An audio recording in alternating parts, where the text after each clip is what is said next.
David Ghantt was not born a criminal. He was an ordinary man, the kind of person you could pass on the street and never notice. But deep inside him lived a storm of frustration, disappointment, and quiet desperation. For years, David worked as a vault supervisor at Loomis Fargo, an armored car company responsible for transporting millions of dollars between banks. Every day he watched unimaginable amounts of cash pass through his hands, money stacked in towers, wrapped in rubber bands, bundled by the thousands. He locked it away in vaults, loaded it into armored trucks, and stood guard over it with his life. Yet when he came home at night, he had nothing. His wallet was thin, his bills piled high, and his hourly wage barely scraped by. Imagine the torture, standing in a room full of millions while your own bank account is almost empty. That was David's reality. 16 hours a day he lived surrounded by money, but none of it belonged to him. And slowly, that reality began to eat away at him.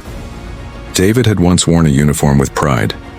He was a Gulf War veteran who served his country with discipline and courage. But life after the war was not kind. The man who once carried a rifle now carried the crushing weight of poverty. His work weeks stretched to 75 and 80 hours, yet his paychecks were humiliating. Barely enough to cover rent, food, and family needs. The American dream felt like a cruel joke. That kind of life changes a man. It creates cracks, small at first, but with time, those cracks deepen. Loneliness crept in, self-doubt grew, and disappointment turned into anger. How long could someone watch over other people's fortune without wondering what it would feel like to take a piece of it? And then, temptation arrived. Her name was Kelly Campbell. Kelly had once worked alongside David at Loomis Fargo. She was bold, charismatic, and unafraid to say what others only whispered. To David, trapped in monotony, she was excitement personified. Even after she left the company, she stayed in touch. They met often, and over time their friendship grew stronger. For David, Kelly was not just a friend. She was a spark of color in his gray existence. One day, Kelly introduced David to another man, Steve Chambers.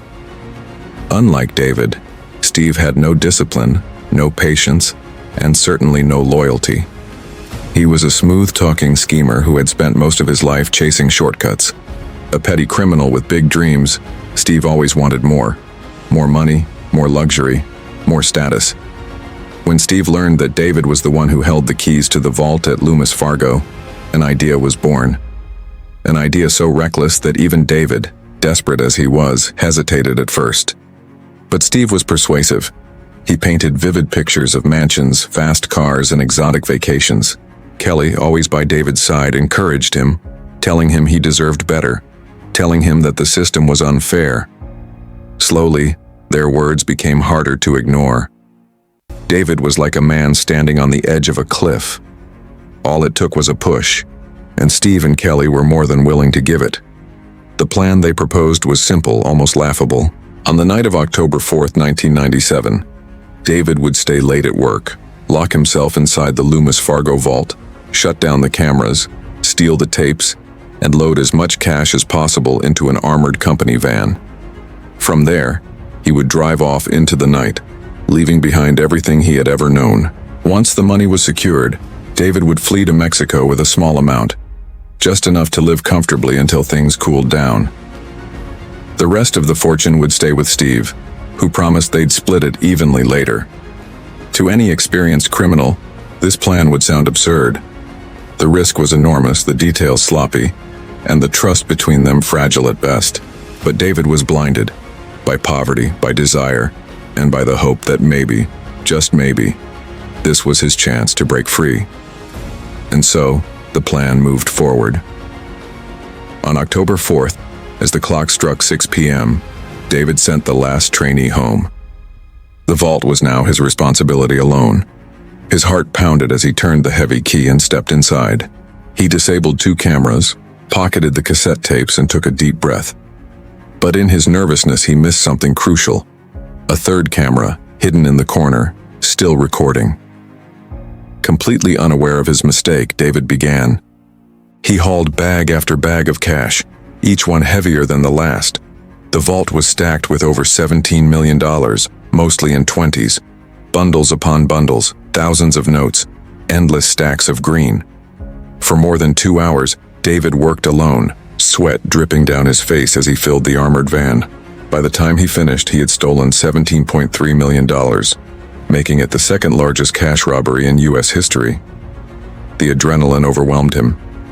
In a bizarre moment of joy, David broke into a little dance inside the vault, celebrating his unbelievable success. And the camera, the one he had forgotten to disable, captured every second. The next morning, chaos erupted at Loomis Fargo. Employees couldn't open the vault. The keys were gone. The armored van was missing. And so was David Ghantt. Suspicion turned into certainty the moment police checked the tapes. There he was, David, dancing among piles of stolen cash. The FBI was called immediately. For them, the case seemed almost too easy. But what they didn't know was that David wasn't alone. As planned, David abandoned the armored van in the woods. Investigators later found it with $3 million still inside, left behind because of weight and time. They also found the stolen tapes, but by then, David was already across the border, hiding out in Mexico with $100,000 in cash. Back in North Carolina, Steve Chambers was living like a king. He and his wife Michelle wasted no time flaunting their new wealth. They bought a mansion, a luxury BMW, expensive jewelry, and began living a life that screamed suspicion. Neighbors who had known them for years suddenly saw them swimming in money, and whispers spread quickly. The FBI noticed too. They monitored bank deposits, and when Michelle walked into a bank with stacks of 20 bills and casually asked how much she could deposit without alerting the Federal Reserve, agents knew something was wrong. They placed Steve under surveillance, tapped his phone, and soon uncovered something darker than greed. Steve wasn't just spending the money. He was planning to have David killed. From his comfortable home in the U.S., Steve arranged for hitmen to track David in Mexico.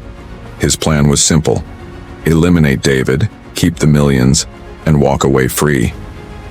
But the FBI was always listening.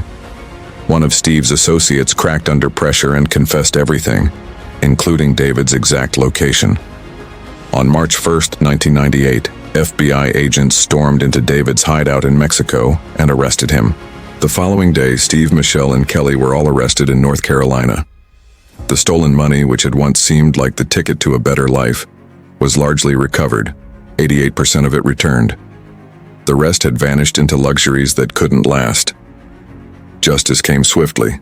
David Ghantt was sentenced to 7 years in federal prison. Steve Chambers received 11. Michelle and Kelly served shorter terms but could not escape the stain of their crimes. And what about the fortune? Gone. Houses seized, cars repossessed, and the dream shattered. All that remained was regret. Years later, Hollywood would turn the fiasco into a comedy film, Masterminds, released in 2016. David himself worked as a consultant on the movie, but legally, he couldn't earn a penny from it. Every cent he might have made would have gone straight to repaying the stolen money. Today, David Ghantt lives quietly in Florida. He works construction, raising a family, far from the millions that once tempted him. On social media, he sometimes shares his story, not to boast but to warn, to remind people that greed, shortcuts, and betrayal never lead where you think they will. He once danced inside a vault full of millions. Now he carries the weight of a past that stripped him of freedom, friends, and years of his life. This was the Loomis Fargo heist, a story of greed, betrayal, and one ordinary man's disastrous choice that became one of the most unbelievable robberies in American history.